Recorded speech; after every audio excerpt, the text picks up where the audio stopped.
free. It's just a gift. And but the library is operating without a lot of our fundraisers. And so if you can see your way to make a gift, I know some of you already have, and I'm grateful for that. Thank you.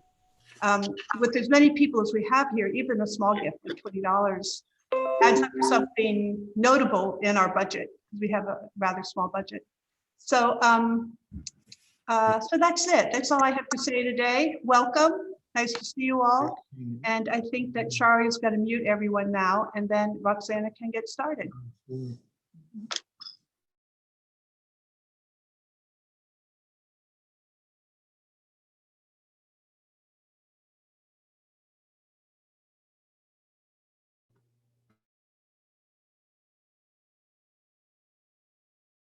Sorry, I muted Margaret by accident, and and Roxana. Okay. There we go. Great. All right. Welcome everyone to Anna Karenina. This is the third session, and we have a snowstorm outside. It's not quite a blizzard, but it looks Russian. So I'm very grateful to the weather for chiming in here. So we are. This is in part 2. And I want you just to remind you of the things that we talked about last week. And characteristics of this text are velocity, intensity, and empathy. And so you will find those characteristics throughout the book, and they are a mark of Tolstoy's incredible energy. And we've talked a lot about emotion and passion, and that's what drives Tolstoy himself. He wrote this book between 1873 and 1877. It was after he'd written War and Peace, which he didn't call a novel. He calls this a novel, and he started out by calling it a novel. And he had been reading a lot of English books, English novels. He was a great fan of Trollope and Dickens.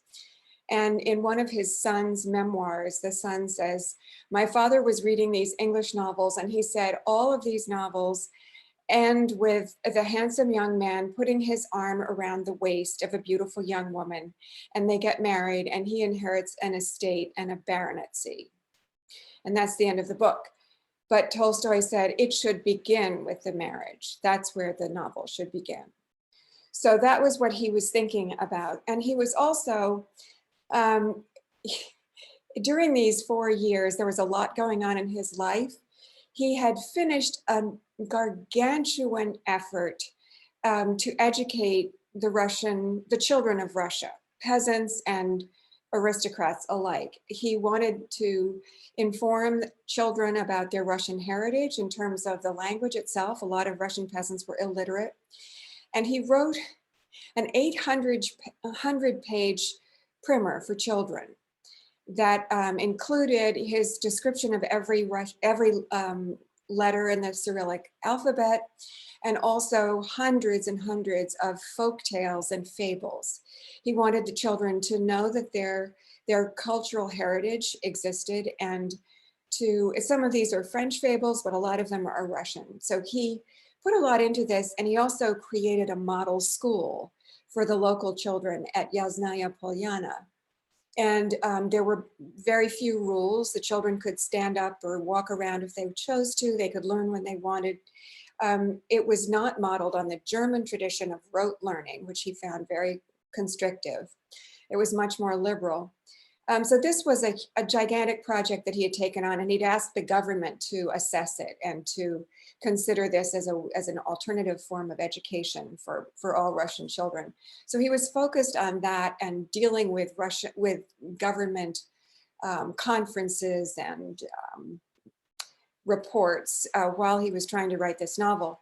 He wrote it partly because, as I told you, there's this famous record. His wife wrote in her journal the day that he started Anna Karenina, and it was after he'd written that fragment by Pushkin, the guests arrived at the country house. So he wanted something that was direct and just proceeded with rapidity. So he wanted to write this book about a society woman who has an affair, and he wrote it over this 4-year period. And in subsequent drafts, he added Levin and Kitty, And he started writing about all these subjects that interested him. And we are finding them in the text, and we'll talk about them as we encounter them. Somebody wrote me a question last week saying, could we talk about Stepan Oblonsky as a perfect liberal? I think that was the phrase. And I will say in answer to that, that I think what Tolstoy meant was that he was a man who had sort of settled views that were middle of the road. He was neither an arch conservative nor a radical. But I will also say that the Russian political landscape of the late 19th century is immensely complicated. And I am not a scholar of Russian political history. So I'm not going to go into those areas. There are lots of places you can go to learn more about it. But it was a period of enormous change. There was a lot of thinking and talking about shifting from a totalitarian czarist regime. People were more aware of Europe and the more liberal and more democratic kinds of government that were starting to emerge there. So there's a lot of discussion about it. And in this book, you hear the word communism used. I don't know if it's the same form of government that'll emerge later. And I'm not going to be talking about politics in this discussion because it's just not my field. So I apologize for that. But I want to talk about some of the themes that we did talk about last week. And I'll remind you, they were marriage, obviously, adultery, morality, and family. And family is what we're going to focus on first. But I'm going to add to those themes, nature, because that was something that became increasingly important to Tolstoy. When he started out his married life with Sonia Bears, they came into Moscow often in the winter, partly for the children's education and partly for the social life. Sonia was a city girl. She enjoyed it. But as time went on, Tolstoy became more and more grounded in the countryside at Yasnaya Polyana and less interested in city life. And he became just not obsessed, but deeply enmeshed in the natural world. So that became a part of his narrative. I'm going to start off reading a bit from pages 123 to 124, if anyone wants to follow along. And this is at the beginning of this part, and at the very beginning of this section, it's we're in the household of Kitty Sherbatsky, and you remember Kitty has been abandoned by Vronsky and humiliated by him because she thought he was in love with her, and so her health is failing. She's having kind of a breakdown. She's been examined by a doctor, and the doctor doesn't really have anything to say, and the whole family is there. And I want to draw your attention to the fact that this is the opening of part 2, and it begins with the family. And the family is having a sort of conference. The parents are there, the prince and princess. Poor Kitty is there. Dolly is there, Kitty's sister. And there's a sense that the family is drawing the wagons around in a circle, and they're addressing a subject that is enormously important to them. And that is the happiness of their beloved Kitty. So you have a sense that the family is an enormously important institution in this book. The government is not so important. Society is not so important.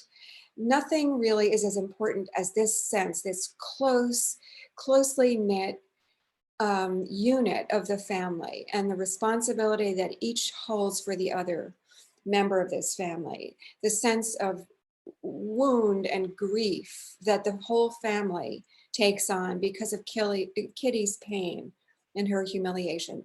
The whole family, the body politic of the family, has been damaged by darling Kitty, who has been so badly wounded. So after that conference, and Kitty's mother bursts into tears because her father blames her in part for what's happened. So there's this sense of turmoil and passion and emotion that's always part of Tolstoy's writing. And then we move from the larger family meeting to the smaller one between the two sisters, Kitty and Dolly. Entering Kitty's small boudoir, a pretty little pink room, with vieux sax dolls as young, pink, and gay as Kitty had been just 2 months earlier. Dolly remembered with what gaiety and love they had decorated this little room together last year. Her heart went cold when she saw Kitty sitting on the low chair nearest the door, staring fixedly at a corner of the rug. Kitty glanced at her sister, and her cold, somewhat severe expression did not change. "I'll leave now and stay put at home, and you won't be allowed to visit me," said Darya Alexandrovna, sitting down next to her. "I'd like to talk with you." And the reason Dolly says she won't be able to visit is that one of her children has scarlet fever. And so that means everyone has to go into quarantine.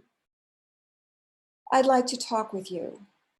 "About what?" Kitty asked quickly, raising her eyes in fear. "What else, if not your grief?" "I have no grief." "Come now, Kitty. Can you really think I don't know? I know everything. And believe me, it's nothing. We've all been through it." Kitty was silent, and her face had a stern expression. "He's not worth your suffering over him," Darya Alexandrovna went on, going straight to the point. "Yes, because he scorned me," Kitty said in a quavering voice. "Don't talk about it, please don't." "Why, who told you that? No one said that. I'm sure he was in love with you and is still in love, but these condolences are the most terrible thing of all for me," Kitty cried out, suddenly getting angry. She turned on her chair, blushed, and quickly moved her fingers, clutching the belt buckle she was holding, now with one hand, now with the other. Dolly knew this way her sister had, of grasping something with her hands when she was in a temper. She knew that Kitty was capable of forgetting herself in such a moment and saying such a lot of unnecessary and unpleasant things, and Dolly wanted to calm her down, but it was already too late. "What? What is it you want me to feel? What?" Kitty was talking quickly. "That I was in love with a man who cared nothing for me, and that I'm dying of love for him, and I'm told this by my sister, who thinks that she's commiserating? I don't want these pityings and pretenses." "Kitty, you're unfair." "Why do you torment me?" "On the contrary, I see that you're upset." But in her temper, Kitty did not hear her. "I have nothing to be distressed or comforted about. I'm proud enough never to allow myself to love a man who does not love me." "But I'm not saying." "One thing, tell me the truth," Darya said, taking her hand. "Tell me, did Levin speak to you?" The mention of Levin seemed to take away the last of Kitty's self-possession. She jumped up from the chair, flinging the buckle to the floor, and with quick gestures of her hand began to speak. "Why bring Levin into it too? I don't understand. Why do you need to torment me? I said, and I repeat, that I'm proud and would never, never do what you're doing. Go back to a man who has betrayed you, who has fallen in love with another woman. I don't understand. I don't understand that. You may, but I can't." And having said these words, she glanced at her sister, and seeing that Dolly kept silent, her head bowed sadly, Kitty, instead of leaving the room as she had intended, sat down by the door and, covering her face with a handkerchief, bowed her head. The silence lasted for some 2 minutes. Dolly was thinking about herself. Her humiliation, which she always felt, echoed especially painfully in her when her sister reminded her of it. She had not expected such cruelty from her sister and was angry with her. But suddenly she heard the rustling of a dress, along with the sound of suppressed sobs bursting out, and someone's arms encircled her neck from below. Kitty was kneeling before her.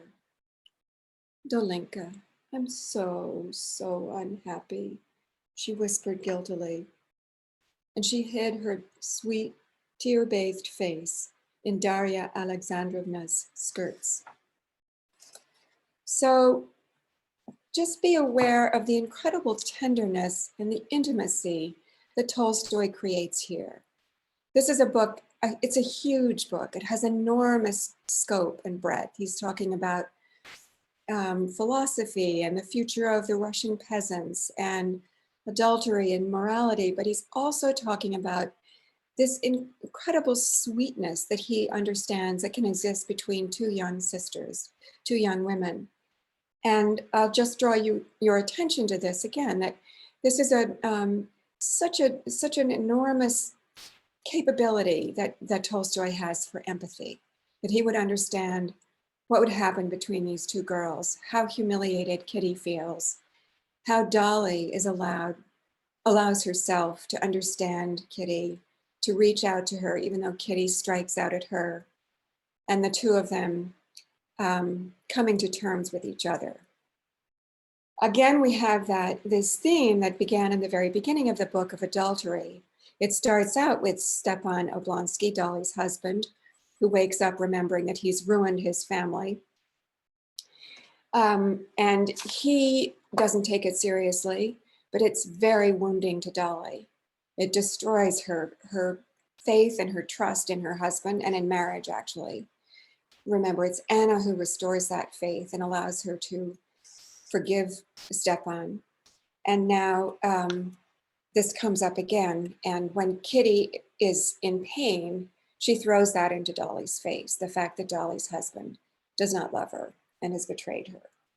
So these family narratives are sort of braided throughout this larger narrative, which consists of the story of two couples. But Tolstoy does not simply talk about marriage and adultery. He talks about the love between two sisters, the love between mother and daughter.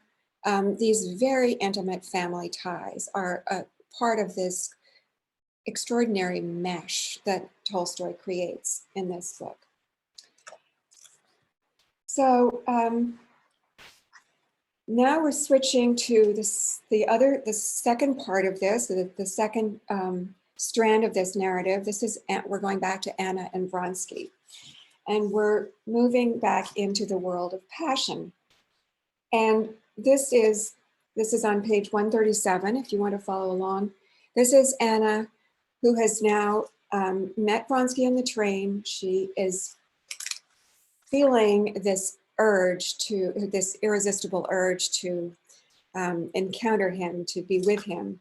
So this is Anna and Vronsky moving towards each other in this way that in which Tolstoy paints passion as something that is an irresistible urge. Steps were heard at the door, and Princess Betsy, knowing that it was Anna, glanced at Vronsky. He was looking at the door, and his face had a strange new expression. He was looking joyfully, intently, and at the same time timidly at the entering woman, and slowly getting up from his seat. Anna was entering the drawing room, holding herself extremely straight as always, with her quick, firm, and light step, which distinguished her from other society women, and not changing the direction of her gaze. She took the few steps that separated her from the hostess, pressed her hand, smiled, and with that smile turned round to Vronsky. Vronsky made a low bow and moved a chair for her. Now I'm skipping ahead to 138. Anna turned to him. I have received a letter from Moscow. They write that Kitty Sherbatsky is very ill. Really, said Vronsky, frowning. Anna looked at him sternly. That doesn't interest you? On the contrary, very much. What exactly do they write, if I may ask? Anna rose and went over to Betsy. Give me a cup of tea, she said. While Princess Betsy poured her tea, Vronsky came over to Anna. What did they write to you, he repeated. I often think that men don't understand what is noble and what is ignoble, though they always talk about it, Anna said. I've long wanted to tell you, she added, and moving a few steps away, sat down by a table with albums on it. I don't quite understand the meaning of your words, he said, handing her the cup. She glanced at the sofa beside her, and he sat down at once. Yes, I've wanted to tell you, she said, without looking at him. You acted badly, very, very badly. Don't I know that I acted badly? But who was the cause of my acting so? Why do you say that to me, she said, glancing sternly at him. You know why, he said boldly and joyfully, meeting her eyes and continuing to look. It was not he, but she who became embarrassed. That proves only that you have no heart, she said. But her eyes said that she knew he did have a heart, and because of it, she was afraid of him. What you were just talking about was a mistake and not love. Remember, I forbade you to utter that word, that vile word, Anna said with a shudder. But she felt at once that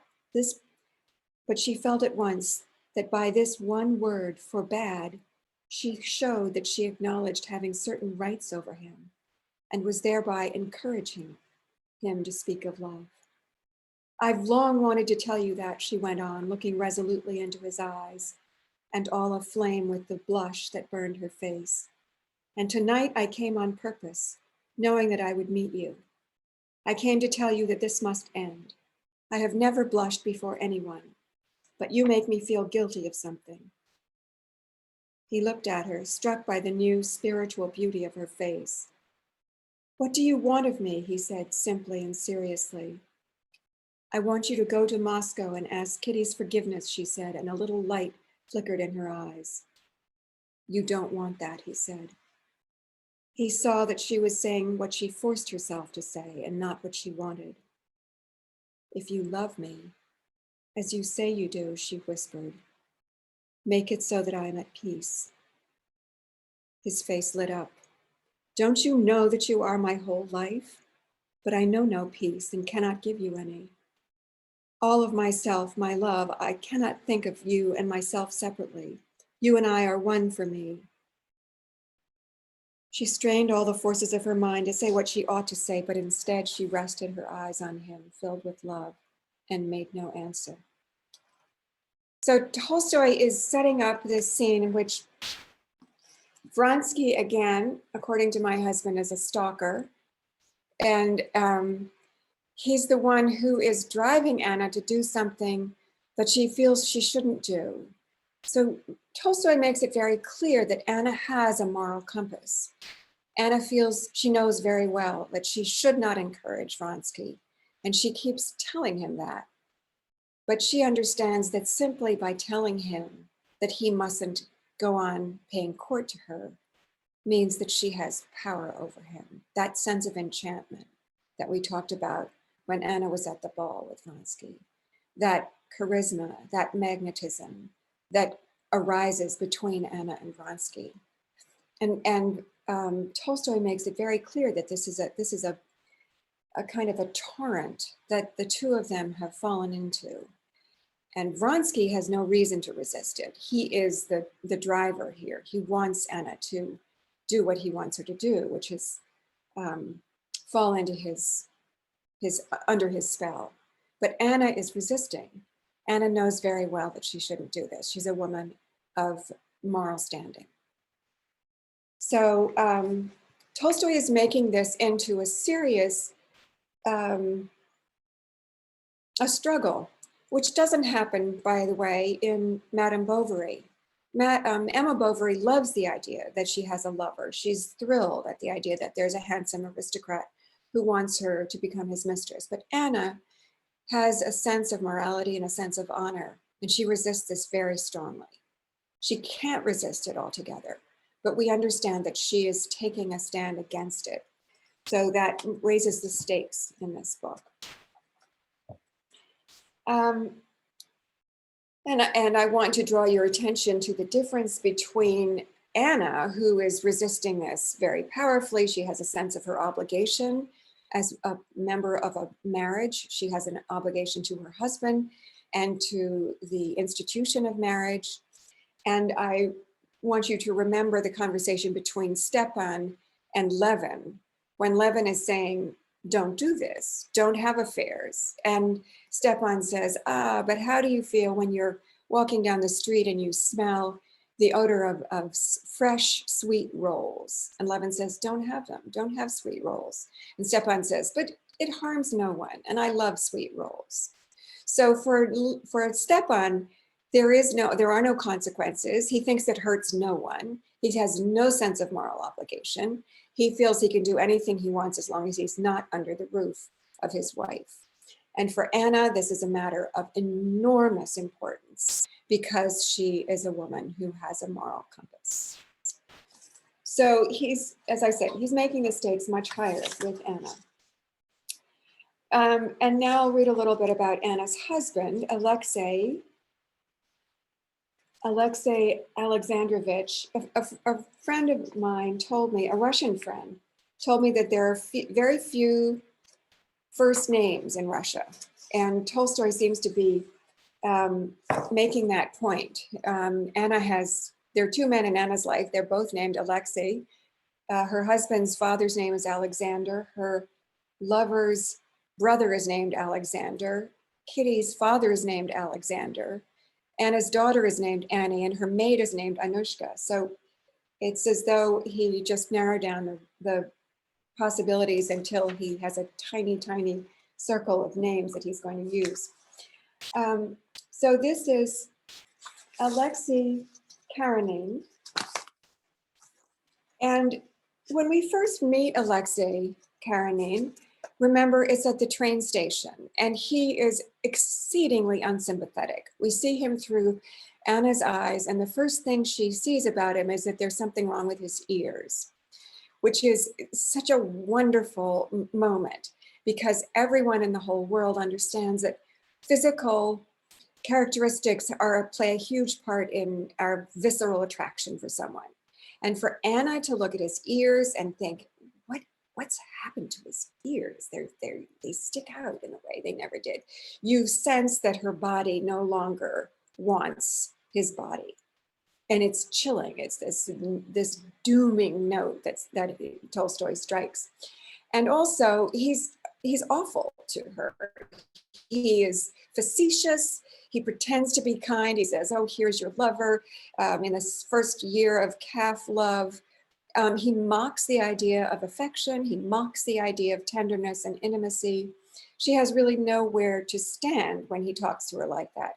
If she speaks to him in the same tone, she would be mocking her own marriage, and she doesn't want to do that. She doesn't want to mock him. She doesn't want to call him to account. So she's really frozen in a position of being responsive and dutiful, but she's being derided by her husband as he meets her at the station. She's been away for a week or 10 days. So it's impossible to like him. And then the descriptions that Tolstoy gives us of him are as a sort of a quintessential bureaucrat. He's self-centered, he's dry, he's dull. His work is something that Tolstoy can't even bring himself to describe. It's so boring and tedious. He's a man who has never examined himself, and he has no understanding of emotion. He's never addressed the idea of emotion.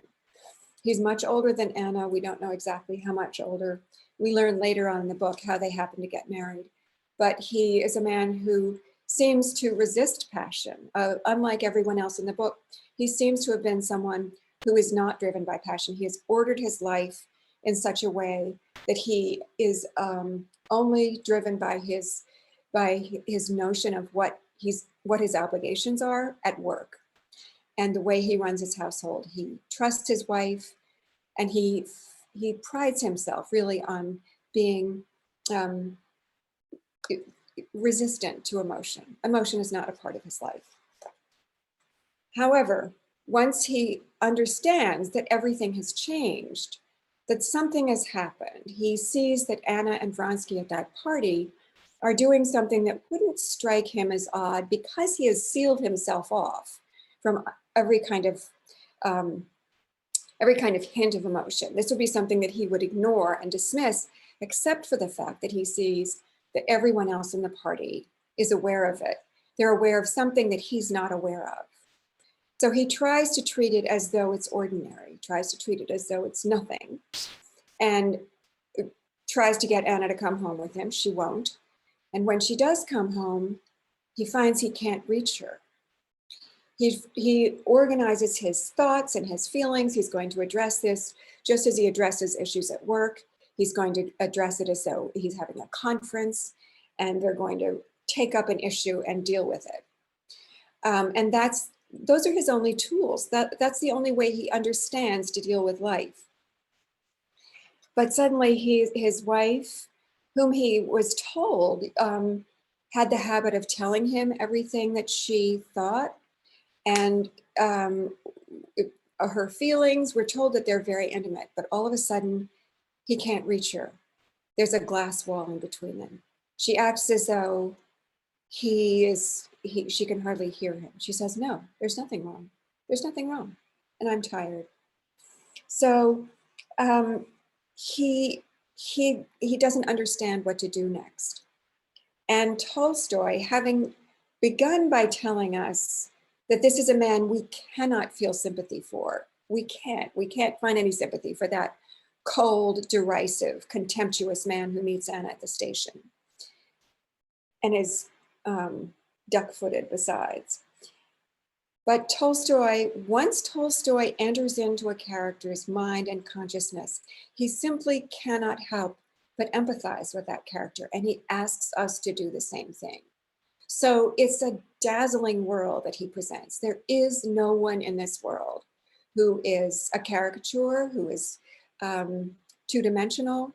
Everyone in this book, and they're more than not just humans, every character in this book is a character with whom Tolstoy empathizes. So this is page 142. Alexei Alexandrovich was not a jealous man. Jealousy, in his opinion, was insulting to a wife, and a man ought to have trust in his wife. Why he ought to have trust, that is, complete assurance that his young wife would always love him, he never asked himself. But he felt no distrust because he had trust and told himself that he had to have it. But now, though his conviction that jealousy was a shameful feeling and that one ought to have trust was not destroyed, he felt that he stood face to face with something illogical and senseless, and he did not know what to do. Alexei Alexandrovich stood face to face with life, confronting the possibility of his wife loving someone else besides him. And it was this that seemed so senseless and incomprehensible to him, because it was life itself. All his life, Alexei Alexandrovich had lived and worked in spheres of service that dealt with reflections of life. And each time he had encountered life itself, he had drawn back from it. Now he experienced a feeling similar to what a man would feel who was calmly walking across a bridge over an abyss and suddenly saw that the bridge had been taken down, and below him was the bottomless deep. This bottomless deep was life itself, the bridge, the artificial life that Alexei Alexandrovich had lived. For the first time, the questions came to him about the possibility of his wife falling in love with someone, and he was horrified at them.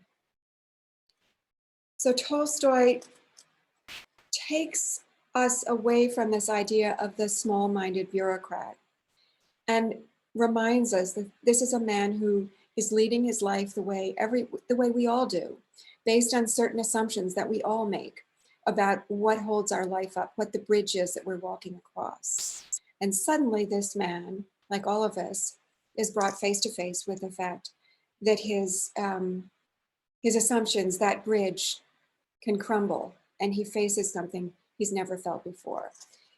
I find it incredibly moving that this man, we're brought face to face with his innermost fears and vulnerabilities. So that's Alexei Alexandrovich. And then I want to move on to the next theme, which is with the same theme, it's adultery, and how this is affecting the different characters in the novel. And this is on page 149, when Vronsky and Anna have finally made love. That for which almost a year had constituted the one exclusive desire of Vronsky's life, replacing all former desires. That which for Anna had been an impossible, horrible, but all the more enchanting dream of happiness. This desire had been satisfied. Pale, his lower jaw trembling, he stood over her and pleaded with her to be calm, himself not knowing why or how. Anna, Anna, he kept saying in a trembling voice, Anna, for God's sake. But the louder he spoke, the lower she bent her once proud, gay, but now shame-stricken head. And she became all limp, falling from the divan where she had been sitting to the floor at his feet. She would have fallen on the carpet if he had not held her. My God, forgive me, she said, sobbing, pressing his hands to her breast. She felt herself so criminal and guilty that the only thing left for her was to humble herself and beg forgiveness. But as she had no one else in her life now except him, it was also to him that she addressed her plea for forgiveness. Looking at him, she physically felt her humiliation and could say nothing more. And he felt what a murderer must feel when he looks at the body he has deprived of life. This body deprived of life was their love, the first period of their love. There was something horrible and loathsome in his recollections of what had been paid for with this terrible price of shame. Shame at her spiritual nakedness weighed on her and communicated itself to him. But despite all the murderer's horror before the murdered body, he had to cut this body into pieces and hide it. He had to make use of what the murderer had gained by his murder. Okay, so this language is shocking, it's breathtaking. Tolstoy is asking us to consider this culmination of joy and love and that enchantment of desire, that sense of electricity, the excitement, the passionate connection between Anna and Vronsky has now been transformed. And Tolstoy is comparing it to a murder scene. This is like the murders on the Rue Morgue. This is like Poe, it's horrifying. The murdered body, he has to cut it up. So Tolstoy is just reversing all our notions of romantic attachment, that feeling that Anna was floating on a dream of joy, that her passion was something that could be satisfied, that two of them could satisfy their passions, which were also romantic and tender. And Tolstoy is saying, it's not like that. You can't think of it that way. I won't allow it. So once again, he's sort of reversing our notions. This is not a romantic book. This is not a romance. This is not like Pushkin. It's not like Trollope. Things are out of control here. And what the characters want must be paid for. So once again, he is upping the game. This is more of this velocity, more of the intensity. There is no turning back at this point. Some kind of murder has taken place. And so Tolstoy is, we have gone over the bridge, over the edge here. We're in the maelstrom. So we're moving there, and now I want to take up. I'm just moving through the book as it opens. Now I want to take up this other theme of nature, because this becomes very powerful in Tolstoy's life.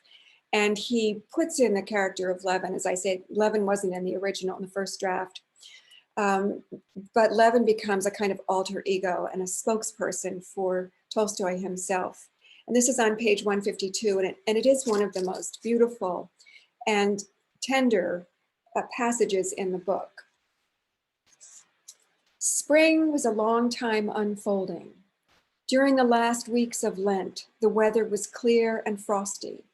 In the daytime, it thawed in the sun, but at night it went down to 7 below. There was such a crust that carts could go over it when there was no road. There was still snow at Easter.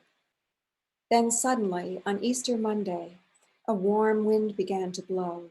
Dark clouds gathered, and for 3 days and 3 nights, a warm, heavy rain poured down. On Thursday, the wind dropped and a thick gray mist gathered. as if concealing the mysteries of the changes taking place in nature. Under the mist, waters flowed, ice blocks cracked and moved off, the muddy, foaming streams ran quicker, and on the eaves of Krasnaya Gorka, the mist scattered, the dark clouds broke up into fleecy white ones, the sky cleared, and real spring unfolded. In the morning, the bright sun rose and quickly ate up the thin ice covering the water, and the warm air was all a tremble, filled with the vapors of the reviving earth. The old grass and the sprouting needles of new grass greened, the buds on the guelder rose, the currants and the sticky spiritus birches swelled, and on the willow, all sprinkled with golden catkins, the flitting, newly hatched bee buzzed. Invisible larks poured trills over the velvety green marshes, fields and ice-covered stubble. The pewit wept over the hollows and marshes, still filled with brown water. High up, the cranes and geese flew with their spring honking. Cattle, patchy, molted in all but a few places, lowed in the meadows. Bow-legged lambs played around their bleating, shedding mothers. Fleet-footed children ran over the drying paths, covered with the prints of bare feet. The merry voices of women with their linen chattered by the pond, and from the yards came the knock of the peasants' axes, repairing plows and harrows. The real spring had come. So just be aware of the fact that Tolstoy is so conscious of all the visual details of the world around him. He's so aware of these small things, the fact that the streams are running underneath the ice, that the 3 days of warm rain comes, what the lambs look like. The whole countryside is part of what he holds in his consciousness. This is all essential to him. And he wants to put this into his book. So you can see how Levin and Kitty become an important part of this book, apart from the adulterous couple, Anna and Vronsky. This is another whole world that he can introduce into this narrative. And it's one that's very important to him. So now I want to talk about Vronsky and his horse, Frou Frou. And I want you to think about Vronsky and think about how Vronsky is introduced into this book and what he does and what we think of him, because he's confusing. He's more confusing than most of the characters. It's hard to identify him with certain characteristics. The question of morality, for example, is he an honorable man? Is he not an honorable man? So first, I'll talk about what he does. This is on page 188, and this is when he meets Anna and he understands that something is wrong. He's a man of great perception and great intimacy and tenderness. He realizes something is wrong. He asks her what's wrong. She won't tell him. He asks her again, and finally she confesses. "I'm pregnant," she said slowly. The leaf in her hands trembled still more violently. This is 187, actually. But she did not take her eyes off him, wanting to see how he would take it. He paled, was about to say something, but stopped, let go of her hand, and hung his head. Yes, he understands all the significance of this event, she thought, and gratefully pressed his hand. But she was mistaken in thinking that he understood the significance of the news as she, a woman, understood it. At this news, he felt with tenfold force an attack of that strange feeling of loathing for someone that had been coming over him. But along with that, he understood that the crisis he desired had now come, that it was no longer possible to conceal it from her husband. And in one way or another, this unnatural situation had to be broken up quickly. Besides that, her excitement communicated itself physically to him. He gave her a tender, obedient look, kissed her hand, rose, and silently paced the terrace. "Yes," he said, resolutely going up to her. "Neither of us has looked on our relation as a game, and now our fate is decided.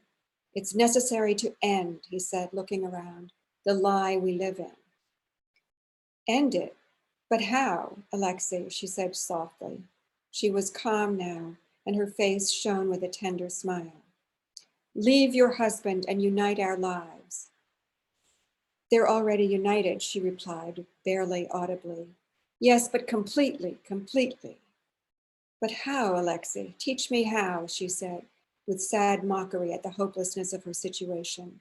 Is there a way out of such a situation? Am I not my husband's wife? There's a way out of every situation. A decision has to be made, he said. Anything's better than the situation you are living in. I can see how you suffer over everything, over society and your son and your husband. Not only my husband, she said with a simple smile. I don't know him. I don't think about him. He doesn't exist. You're not speaking sincerely. I know you. You suffer over him too. Let's not talk about him, she says. But so here is Vronsky, who is confronted with a terrible change in circumstance. Anna is pregnant. She's married, so theoretically she could simply identify the child as her husband's and change nothing. But Vronsky steps up and says, leave your husband and come away with me. So in many ways, that's an honorable response. It's hard to fault him for what he's saying. He's no longer acting like a stalker. He's acting like a responsible person. So that's part of Vronsky's response here. And I also want to focus on Anna at this moment in this passage. When he says, run away with me, and she can't bring herself even to talk about it. She stops talking about it the way she stops talking to her husband about these things. She won't really respond to what he's saying. And on 190, he says, why not run away? I see no possibility of this continuing. I see your suffering. Yes, run away and I'll become your mistress, she said spitefully. Anna, he said with reproachful tenderness. Yes, she went on, I'll become your mistress and ruin everything. She was going to say my son, but she could not utter the word. Vronsky could not understand how she, with her strong, honest nature, could endure this situation of deceit and not wish to get out of it. But he did not suspect that the main reason for it was that word son, which she could not utter. When she thought of her son and his future attitude towards the mother who had abandoned his father, she felt so frightened at what she had done that she did not reason, but like a woman tried only to calm herself with false reasonings and words so that everything would remain as before and she could forget the terrible question of what would happen with her son. So Tolstoy makes this into the axis for Anna. This is the thing that stops Anna from acting as Vronsky wants her to act. And this is, we were told in the very beginning, when we first meet Anna, she spent the night on the train with Vronsky's mother, and the two of them talk about their sons. She says she has never been separated for a night from her son. This is the first time it's ever happened, and it's terribly painful for her. She is devoted to her son, Seryozha. It's an enormous part of her life. And she knows that the fear that she now confronts is that her husband will take away Seryozha. She will lose him. And that is so terrifying to her, so devastating that she can't even think about it. So that plays a part in everything that follows. The fact that she can't discuss it, she can't even think about it. And that Seryozha may be torn away from her heart. So she is somebody who has a much larger awareness than simply the fact that she may have to leave her husband and be shunned by the rest of society. This is a question of her son. And that is something that is so frightening, she can't even talk about it. And it's something that Vronsky has no control over. So then I want to talk about Vronsky and his horse Frou-Frou. We're asked to consider Frou-Frou as a creature, as a I won't say human, she's not human, but she's more than an animal. This is the description of her on page 182. She possessed in the highest degree a quality that made one forget all shortcomings. This quality was blood, that blood which tells, as the English say. Her muscles standing out sharply under the web of veins stretched through the thin, mobile, and satin-smooth skin, seemed strong as bones. Her lean head with prominent, shining, merry eyes, widened at the nose into flared nostrils, with bloodshot inner membranes. In her whole figure, and especially in her head, there was a distinctly energetic and at the same time tender expression. She was one of those animals who, it seems, do not talk only because the mechanisms of their mouths does not permit it. So we're given to understand that Frou-Frou is an incredibly important presence. She's powerful, she's charged, she's magnetic, she's enchanting in the way that Anna is, and she carries with her a sense of beauty and strength and importance. She's enormously important in this story.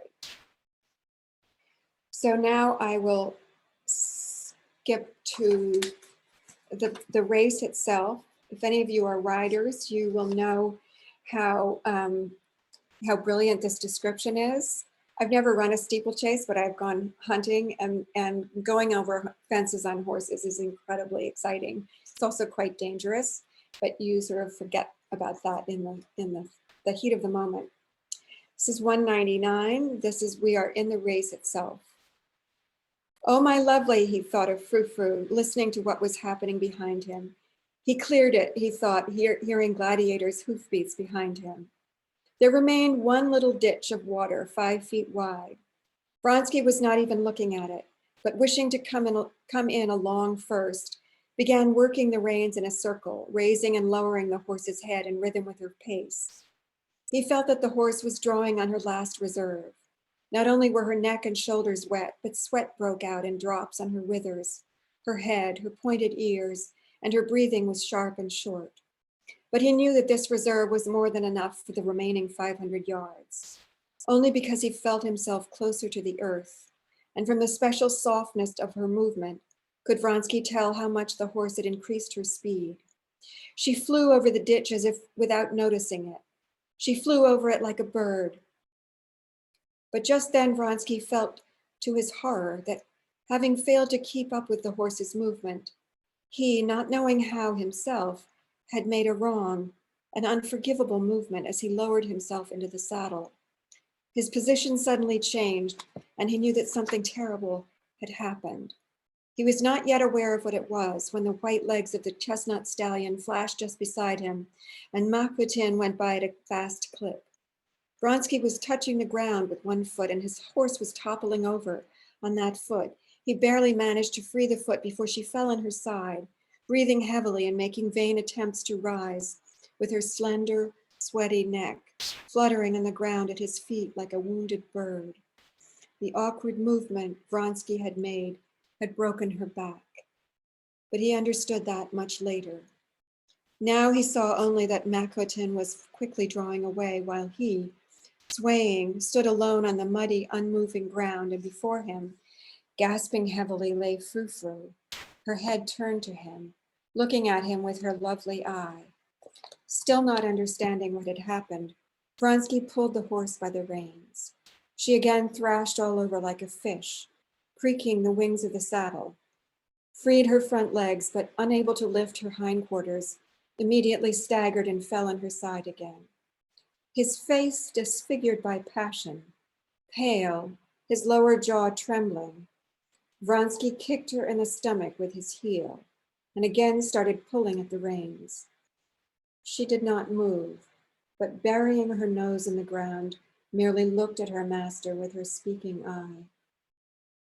Ah, groaned Vronsky, clutching his head. What have I done? He cried. The race is lost, and it's my own fault. Shameful, unforgivable. And this poor, dear, destroyed horse. Ah, what have I done? People, the doctor and his assistant, officers from his regiment, came running toward him. To his dismay, he felt that he was whole and unhurt. The horse had broken her back, and they decided to shoot her. Vronsky was unable to answer questions, unable to talk to anyone. He turned and without picking up the cap that had fallen from his head, left the racetrack, not knowing himself where he was going. He felt miserable. For the first time in his life, he had experienced a heavy misfortune, a misfortune that was irremediable and for which he himself was to blame. Yashvin overtook him with the cap, brought him home, and a half hour later, Vronsky came to his senses. But the memory of this race remained in his soul for a long time as the most heavy and painful memory of his life. So be aware of what Tolstoy is doing here. Once again, he is raising the stakes. He's asking us to reconsider Vronsky. Vronsky is a man who has enormous power over Anna. He has been responsible for changing her life. He pursued her, made love to her until she gave way and did something that she understood she should not do, unlike Stepan Oblonsky. She has given him her life, essentially. And then Tolstoy puts this parallel story of the beautiful horse, this beautiful French horse. And in the original draft of the manuscript, the horse is called Tini, which is sort of a diminutive for Tanya. And in the original draft, Anna was Tanya. So the comparison between the horse and Anna is very deliberate. And Tolstoy wants to terrify us by showing us Vronsky's power over Anna, Vronsky's power over her world, his sense of honor, his sense of integrity, which is very clear when he learns of her condition, but also the feeling that he is a man who wants to be in charge and who takes action that he may well regret. See, these two scenes, the scene in which he has made love to Anna and then Tolstoy describes a murdered body, and the scene in which he kicks Frou-Frou after he has unintentionally broken her back, are two of the most shocking scenes in the book. And this is a man who Tolstoy describes in the very beginning as being unexceptionable. He's incredibly handsome, he's incredibly rich, he has a dazzling career ahead of him, and he loves his mother, or we learn almost immediately he doesn't love her, but he's very honorable in his dealings with his mother and his brother. So he's a man of immense complexity. And that's what Tolstoy's intention is to do, is to create these characters who have moral complexities and are driven by passion and who inhabit different parts of the world. All right, so we are now at 4:59. I would like everyone to be unmuted. We can discuss this. I want to hear your questions. Let me remind you that I'm asking people only to speak once because there are so many participants and I want to give as many people as it's possible a chance to talk. Shari, could you? Everyone should be able to unmute themselves now. Okay, so everyone unmute yourselves. Yeah, if you have trouble, just ask me to help you and I think I can unmute you, but otherwise you should be able to do it yourselves. We are muted. So any questions? I have a Roxana. question, Roxana. Yeah. In the beginning of part 2, when everybody decides that Kitty is very ill and needs to go to the country, you talked about the core happiness of the family. But do you really feel that her mother was completely selfless about this? It seemed to me that the mother was more interested in how she would appear in society. That is not my understanding of it. I think she's devastated by the idea that she has caused her daughter this pain. And her husband says, I told you Vronsky was a silly popinjay from St. Petersburg. I told you Levin was the better man. And she's horrified, but because he's right. And she starts to cry and she says, Alexandre, because she has no answer for him. Okay. I Okay. understand her as somebody who's very loving. She's mortified, of course, that it happened, but my sense is that she is devastated by the pain and humiliation that has been visited on her daughter, and she's partly to blame. She admits that. Okay. I guess my initial issue was that by pushing Vronsky on her, that was also part of her self, promoting her self-image. She definitely was. I mean, that was kind of, she thought it was a brilliant match. And her older daughter was married to an aristocrat, and Vronsky was an aristocrat, and he was handsome and rich. And yes, she definitely pushed that for reasons that weren't. And she also thought, to be fair, Kitty was in love with him. Yeah. So it's not as though she was pushing Kitty on someone who Kitty didn't love. But she definitely was hoping that Kitty would marry Vronsky, not Levin, because Levin is awkward and older, and he's this crazy man from the country. But my understanding of this is I can never find things quickly when I want to respond to something like this, but I can, yeah, so I can find it. It's on page 122, and the prince says, so as you're calling me out on this, I'll tell you who's to blame for it all. You, and you alone. There have always been laws against such devils, such young devils. That would be Vronsky, who is kind of responsible for breach of promise. He's been acting as though he's going to ask her to marry him, but he doesn't, and there are laws against that. Yes, ma'am, and if it hadn't been for you, what should never have been, I, old as I am, would have challenged him to a duel, that fop. I, old as I am, bring in your charlatans. As soon as the princess heard his tone, she humbled herself and repented, as always with serious questions. Alexandre, Alexandre, she whispered, moving closer, and burst into tears. I love the father. Isn't he? Yeah. Okay, thank you. Okay. Roxana, just a quick note before you ask your question. If everyone could just mute themselves unless you're speaking, except for Roxana and the person speaking. Thank you. Thanks. We have ambient sound, so that would be kind. Okay, who wanted to speak? Roxana, it's Bosco. I just wanted to ask you about chapter 11, the assignation, if you will. It seems to hang out there without any connection to what goes on before and what goes on after. Is that as out of maybe prudishness, or we don't want to concentrate on that? Or I mean, we don't know where it happens. Before that, they're sitting on a settee at Princess Betsy's. Then, she's with her husband, and all of a sudden, there is this scene where Vronsky says a year for a year, so probably a year passed. Where does it happen? Why? When? It just seems to be so odd. Really good question. And I was wondering that myself, because just before the races, Vronsky says, when will we meet? And she says, at 1 tonight. And I thought, well, where? Because Alexei, her husband, is there. They're out at their summer house. Where are they going to meet? It's not going to be at Vronsky's house, because he lives with all those soldiers. He lives with his whole regiment. So that is never explained. I don't know where they meet. I'm sorry, I can't tell you. And also, as to this, it is prudishness. I mean, the fact is that this was a sensational book. It was published in parts. He was writing it to make money so that he could buy this piece of land on the steppe.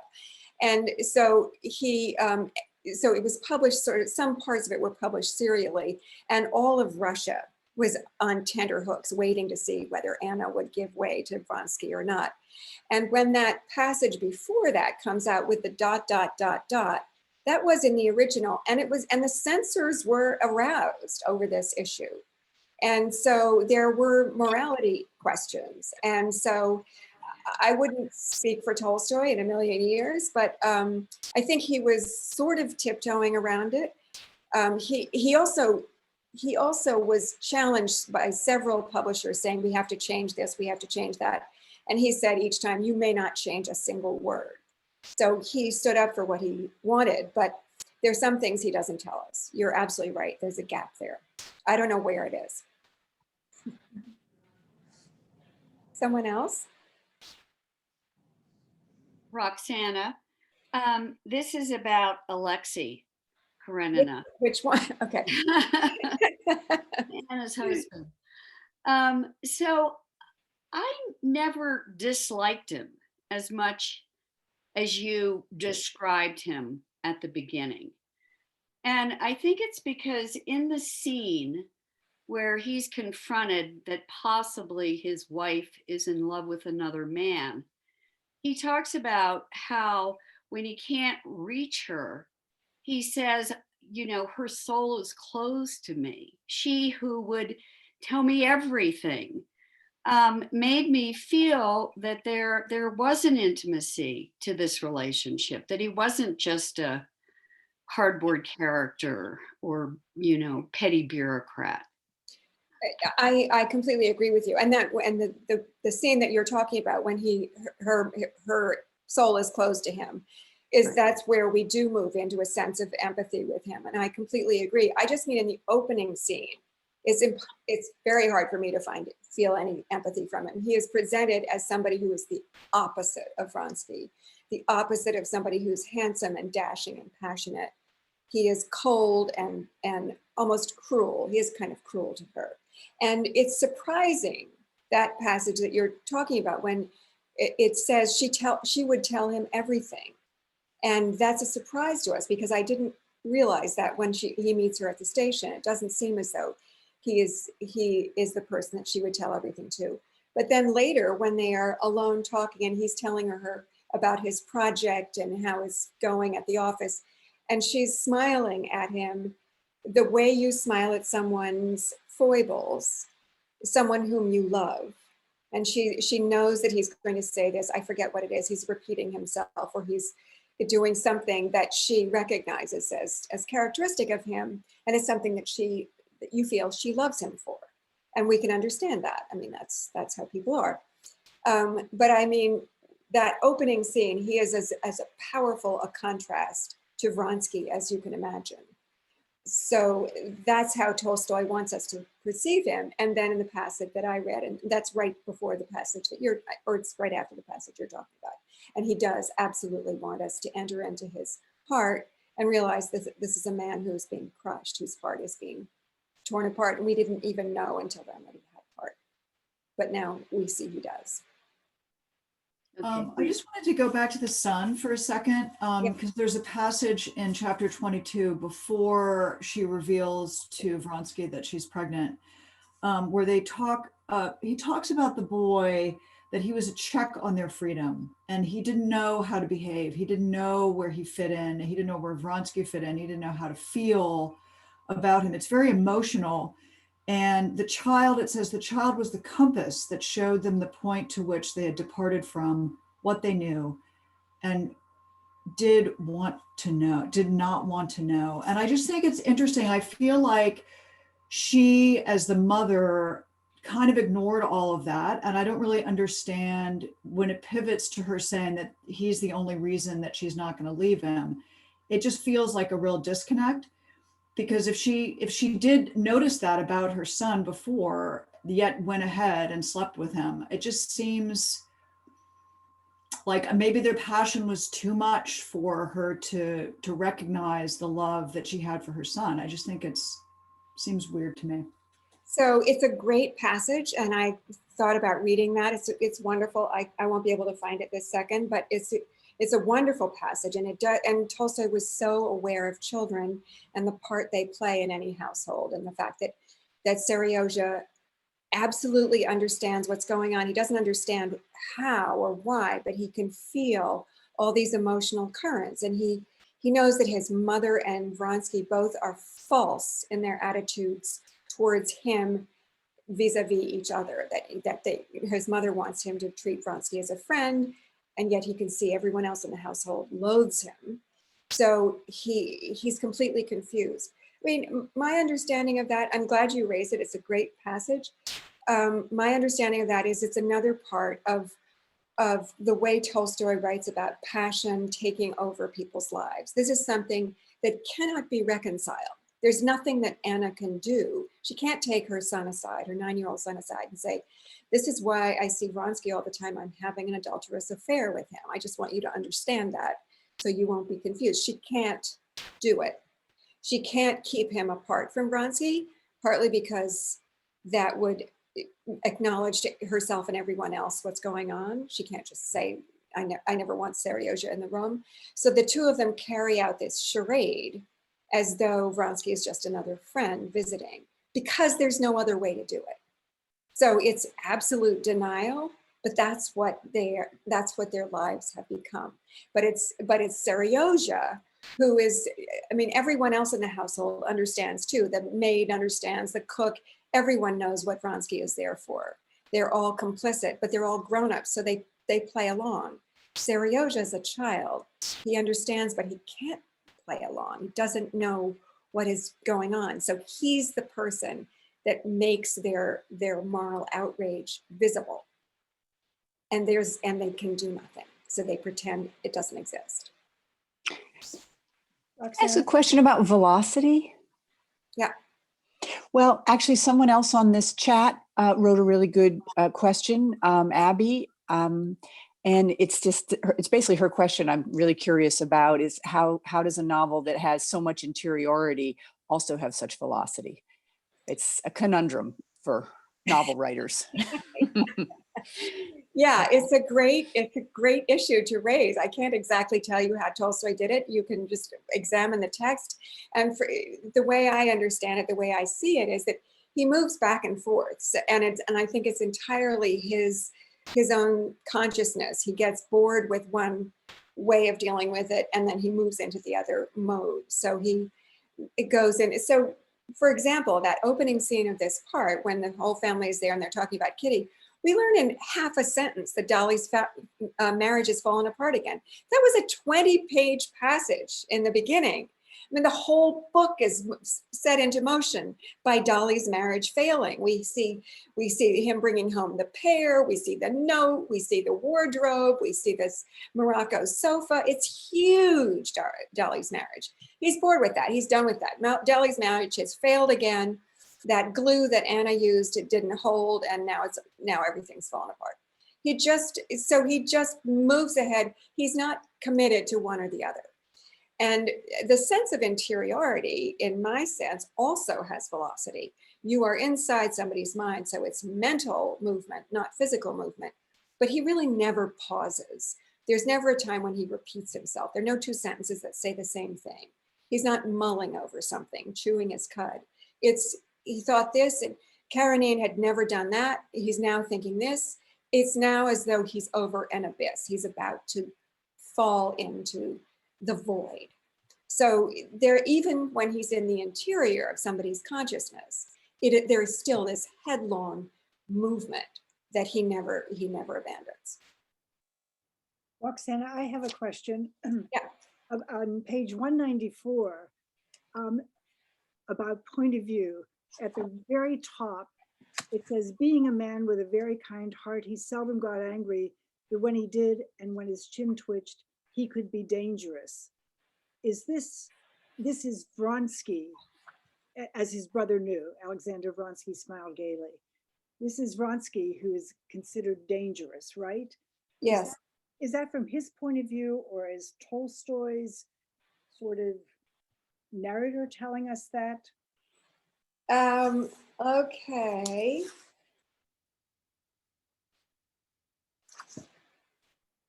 I think it's Tolstoy telling us that. And as I say, he's giving us a lot of conflicting signals about Vronsky. I mean, just in that same sentence, being a man with a very kind heart.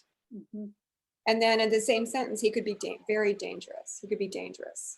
Mm-hmm. So Tolstoy will not let us settle on our feelings about Vronsky. Roxana, I'd like to start with an aside and then pose my question. There's so much in this less than 100 pages that we read and you haven't even touched on.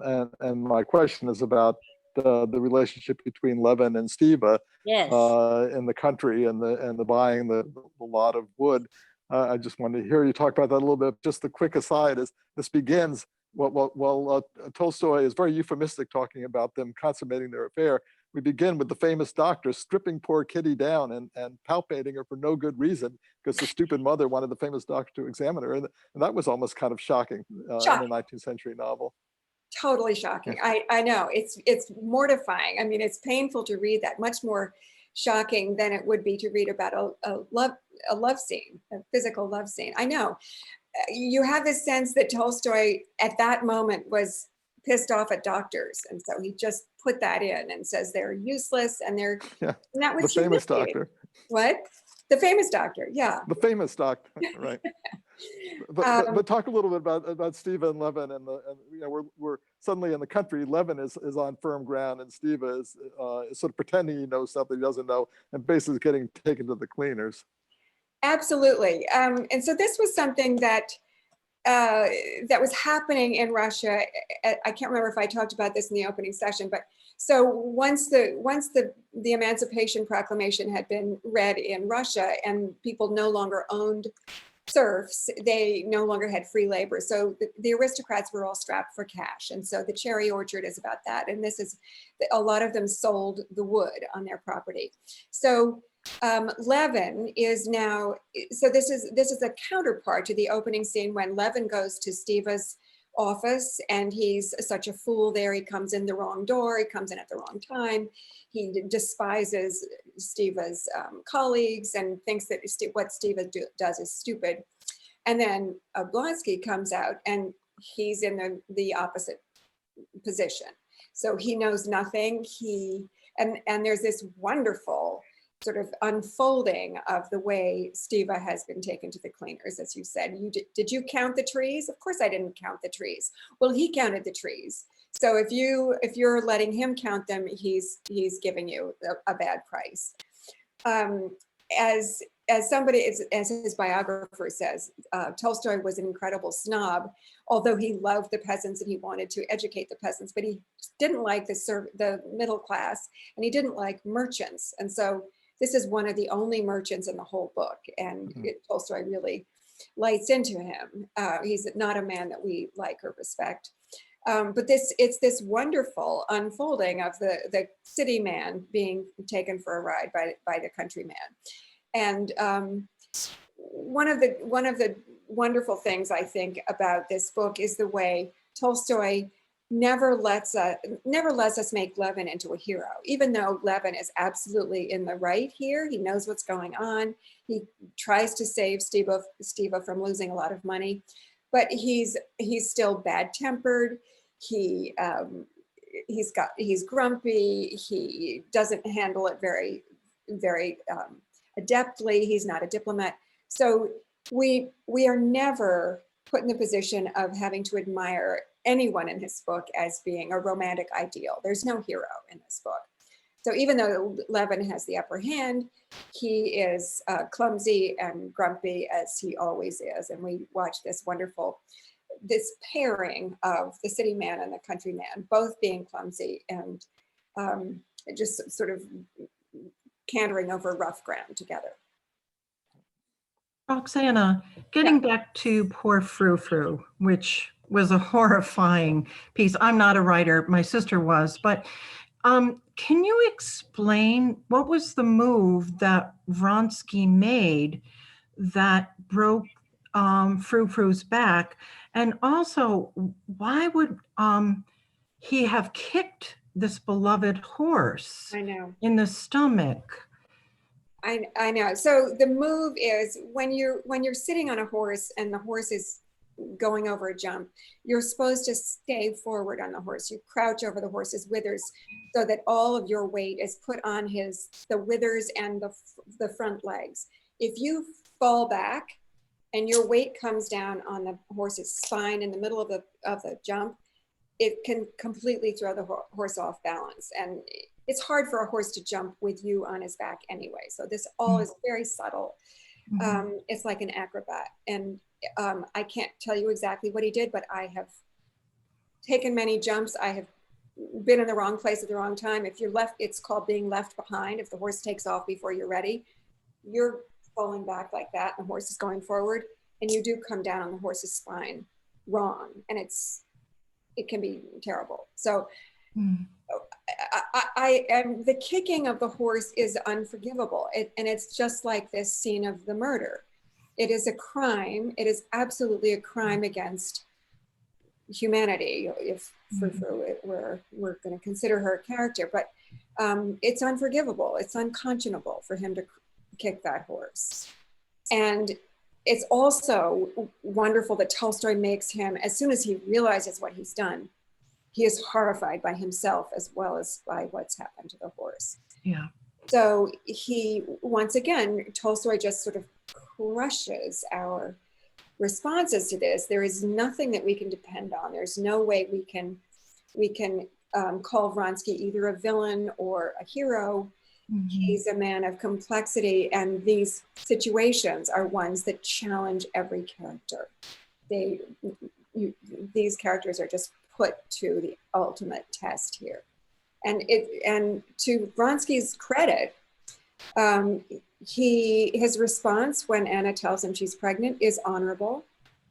He does not walk away and say, well, this is awkward, but luckily you're still married. He stands up and says, we will do the honorable thing, which is we will leave together. And when he realizes what he's done to his beautiful horse, I mean, what he says, oh, you sweetheart, during the race, he loves Frou Frou. He's incredibly proud of her. And he is one with her throughout the race. When he realizes what he's done, he is shattered. So we are asked to believe that Vronsky is a man of great depth and honor. And yet he does this unconscionable thing. Tolstoy's asking us to believe he can do both. Thank you. Roxana? Hi.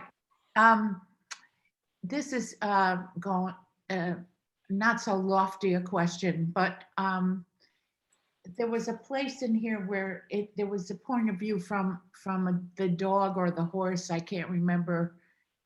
And if memory serves, I think Dostoevsky did the same thing at one or two points. And I'm just wondering if that was something that was a common thing to just put it in an animal's point of view. So, yeah, go ahead. Yeah, just at that time, because today it would seem like it's a farcical. So we're gonna. It's the important passage takes place in a little while. We haven't read it yet, but he goes into the mind of a hunting dog called Laska, and that's one of the great passages for me. But Tolstoy was unusual in this way, and he went for a walk. He wrote a whole novella called Strider or Pace Setter. It's a long, and it's set in the mind of a horse. But it was unusual, and he actually wrote that story because he took a walk with Turgenev, and the two of them saw an old horse standing in the field, and Tolstoy was so struck by the horse, and Tolstoy loved horses and had lots of them and was a rider his whole life. So horses were very important to him. And he wrote this story based on the horse's experience, and Turgenev read it. He gave it to Turgenev, and Turgenev said, you must have been a horse in an earlier life. So Tolstoy was, I think, unusual in doing this, in offering us the sensibility of an animal, but it speaks to, as I say, his astonishing empathy. He could not look at a living creature without trying to imagine what it was like to be that creature. So we'll talk about that later. Roxana? Yes. Could I make a comment? Yes. Hi, Bobby. Back to kicking the horse. Doesn't he kick the horse 6 pages after he learns Anna's pregnant? Yes, exactly. So he's kicking the horse not in the leg, but in the stomach. Interesting. Is any significance of connecting those two? Interesting. Action. Those two. That's certainly a reading. That's not something that I connect, but listen, any way you want to read the book, that's really shocking. But Yeah. look at the two scenes. Inadvertent, unconscious, or whatever is Yeah, coming out. that's The two interesting. scenes are parallel. It's, yeah, I think they're, Yeah. thank you. Except, I mean, yes, you're right that you can draw that parallel, except that it's so different. It's so, it's the opposite of his response that he has to Anna. So I don't see if he felt, if we saw that in his interior response to her pregnancy, it would have more weight. But who's to say? I mean, you can make that argument. It is shocking now that you say it. Mhm. He seemed not to pay any attention to her pregnancy before he said, come away with me. He seemed more concerned with his horse. Granted, I know people can love their horses dearly, than with the news of the pregnancy. Right. And I wonder if him kicking, I immediately, as you did, my other reader friend, saw the connection between the pregnancy news and how he treated the horse. With a beautiful creature, flutters down, kicks the horse in the stomach. And since he was so tone deaf to the existence of the little boy, Sergei, that I don't know. I hope Tolstoy gets back to it. It seems like some kind of angry frustration at the existence of a child. Whether, Well, the one in the womb, one or the boy. Well, we'll see more of that. We'll see more of Vronsky's response to Anna's pregnancy. I would argue for Vronsky there. I think his response to the news of the pregnancy is actually very, very honorable, as I say, upstanding. He says that this is a chance for us to stop the lies. You leave your husband and come away with me, and we will have a life together. So he can't do anything more. There's no chance of divorce at this point. But he says, so we'll stop this life of deceit and we'll lead a life together. But I'm not telling you how to see the book. That's certainly a useful phrase. Somebody else. Kathleen has had her hand up for a while. Kathleen Holzer. Kathleen, are you still there? Yeah. What I wanted to ask was, you read a passage in which Tolstoy is very admiring of nature, and there's a lot of passages like that. And they include things like being entranced with the flowering of the seeded rye in his field. So he has a positive attitude towards fertility, but his concept of nature doesn't seem to include the human passions. It's like he can be very enthusiastic about nature happening and spring awakening out in the fields, but the passion that produced the secret child of Vronsky and Anna, that doesn't seem to be celebrated as part of the natural order. So I'm curious about the separation between nature as a concept of just flora and fauna, and nature as including humans as part of that. Well, we're seeing two courting couples in this book, and one is Levin and Kitty, who haven't really gotten started, and the other is Anna and Vronsky. And as I say, the opening scene of Anna and Vronsky at the ball I find mesmerizing, and I would argue that that is part of the natural order that he's talking about, what human beings are like with each other, and it's a different choreography than the one that you see in the fields, but I think he is aware of this incredible, the power of physical magnetism, and that is transmitted through those scenes as well as the landscape. But he is really interested in morality, so that's something that plays a part in every scene that has to do with humans. So you're right to raise that. Okay, we have time for one more question. Did I say at the beginning of this, we're going to make it an hour and a half because we ran out of time last time. So we'll do an hour and a half this time. One more question, just as almost a silly question. Can you explain the photograph on the front of the book? It's knees. It's a woman holding by Are you sure those are knees? Yes, I am. It's sweet peas and it's knees.